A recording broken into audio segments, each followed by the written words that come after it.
In today's video, I'm going to show you exactly how to use the Thicken tool in Autodesk Fusion 360 to convert complex surface bodies into usable solid parts. This is a fundamental skill for anyone working with hybrid modeling or imported surface files. If you find this tutorial helpful at any point, please hit that like button and subscribe to the channel so you do not miss any of our upcoming design guides.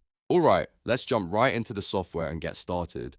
First, open your existing model in Autodesk Fusion 360.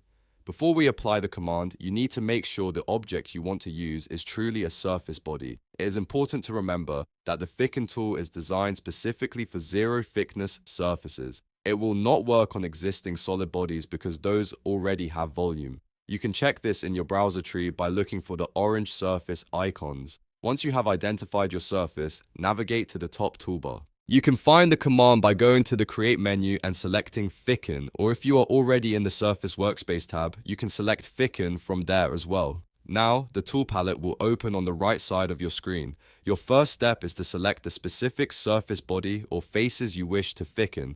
After selecting the geometry, you need to enter your desired thickness value in the dialog box. Keep in mind that Fusion 360 allows you to control the flow of the material. You can choose your direction from the drop-down menu, selecting either one side, two sides to have different thicknesses in each direction, or symmetric to split the thickness evenly across the original surface. Take a moment to preview the result in the viewport to ensure there are no self-intersections or errors in the geometry. Once you are happy with the settings, go ahead and click OK. Fusion 360 will process the request and instantly turn that thin surface body into a manifold solid with the exact wall thickness you specified. This is perfect for 3D printing or mechanical engineering applications. If this video helped you master the Thicken tool, please make sure to hit that like and subscribe button for more professional Fusion 360 tips. Thank you for watching, and I will see you in the next tutorial.